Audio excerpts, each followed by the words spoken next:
চান্দুরা বাইবেলে জ্যাম, কালামপুর থেকে ভিতরে ঢুকে এই পর্যন্ত আসছি প্রায় 3 ঘন্টা লাগছে এখন পর্যন্ত। সামনে কী হবে জানি না, এখন পর্যন্ত 3 ঘন্টা লাগছে আমাদের।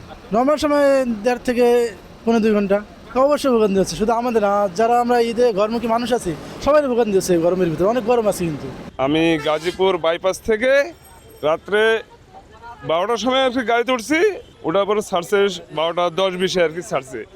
এ পর্যন্ত এই গাড়িটার প্রবলেম আছে, মানে হাওয়া থাকতেছে না, এইগুলো সমস্যা। আমরা এই গাড়িতে আমরা যাইতে চাচ্ছি না। যানজট তো অনেক আছে, ওই পাশে ছিল, এ পাশে একটু ফ্রি আছে, ওই পাশে যানজট ছিল, কিন্তু তাতে ওই পাশে আমাদের গাড়ির সমস্যার কারণে আসতে পারিনি এ পর্যন্ত। এখন রাতের 12টার থেকে এ পর্যন্ত টাইমটা লাগলো আর কি। এখন তো বাজে প্রায় একটার কাছাকাছি এরকম টাইম লাগছে আর কি। আমরা আসছে বাড়িপাড়া থেকে, ঠিক আছে, যাচ্ছি গাইবান্ধা, ঠিক আছে, সঙ্গে আমার ভাবি আছে, ভাবিকে নিয়ে যাচ্ছি।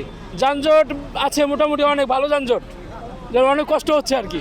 আসতে এই পর্যন্ত চান্দুরা থেকে আসতে প্রায় 4 ঘন্টা লাগছে। বাসায় পৌঁছাতে মিনিমাম 8টা বাজবে আর কি, 14-15-16 ঘন্টার মতো লাগবে আর কি। নর্মাল সময় 6 ঘন্টা হলেই হয়ে যায়। আমি কালকে রাত্রে 3টে থেকে এখন এই সকালে 11টা পর্যন্ত মনে করেন এখনও জামে আছি। অনেক জাম, ওদিকে অনেক, চান্দুরা পর্যন্ত একবার রিপিট জ্যামে।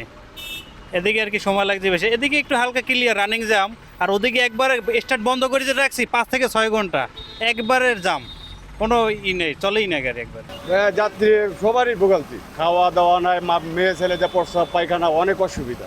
এটা আমাদের রাস্তা সুন্দর একটা এই যানজট মুক্ত আমাদের করে দেখ, এটাই। পুরো রাস্তায় জাম, ভোগান্তি কি হবে। পুলিশ প্রশাসন তো যে একটু কষ্ট করার করতেইছে, ওনাদেরও দোষ নাই, এরা আমাদেরও দোষ নাই, গাড়ির চাপ বেশি।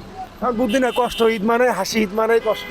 ওগুলো আমাদের এই জামজটের ভিতরে সিএনজিগুলো হাই রোড উঠলে আমাদের অনেক ক্ষতি হয়, এদের কারণে আমাদের দুর্ঘটনা করে। এই যে এখন দেখেন, সামনে দেখেন, এখন একটা দুর্ঘটনা করছে, তার জন্য দায়ী কে?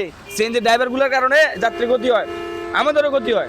আমরা চট্টগ্রাম থেকে আসছি, অনেক দূরপাল্লার গাড়ি এগুলা, রাস্তাঘাটে যানজটের কারণে অনেক দেরি হয়ে গেছে। গাড়ি সকালে পুরো গাড়ি এগুলা পুরো গুছাই দেওয়া গাড়ি, এখনো রাস্তায় রয়ে গেছি, যাইতে পারতেছি না, বুঝছেন। মোটামুটি 4 ঘন্টার উপরে জাম। কালকে জাম অবশ্য ক্লিয়ার ছিল, এর আগের দিনও জাম ক্লিয়ার ছিল। আজকে এখন মানে মোটামুটি 3-4 ঘন্টার আমরা জামে পড়িয়েছি। হতে যমুনা সেতু জাম যত সম্ভব। এমনি মোটামুটি অন্য বছরের চেয়ে এবার ইনশাল্লাহ ভালো আছে, মানে অন্য ঈদের চেয়ে এবার ঈদ অনেক সুন্দর আর কি। আমরা তো ড্রাইভাররা সবাই একেবারে ভালো লোক তা না, কিন্তু বিষয়টা হচ্ছে রাস্তাতে অনেক গাড়ি নষ্ট হয় এবং হয়তো মার খায়, এই কারণে হয়তো জামটা। আবার এলেঙ্গাতে কাজ করে, এই কারণেও জাম। এলেঙ্গা আমরা না যাবো তো আর বলতে পারবো না জামটা কিসের। আসলে মনে হয়, আমার মনে হয় এলেঙ্গার জামটা যত সম্ভব। আমার নাম মোহাম্মদ মনির ইসলাম। আমার একটা স্মার্ট সিদ্ধান্তে 25% গ্যাসের খরচ কমেছে। ভাবছেন কিভাবে? সাধারণ গ্যাস স্টোভ বদলে আমি এনেছি আরএফএল গ্যাস স্টোভ। এর সাইন্টিফিক নজল ও ব্রাস বার্নার ক্যাপ সমানভাবে তাপ ছড়িয়ে রান্না করে দ্রুত, তাই গ্যাসও বাঁচায় 25%, টাকাও বাঁচে 25%। আরএফএল গ্যাস স্টোভ, নিরাপদ ও গ্যাস সাশ্রয়ী।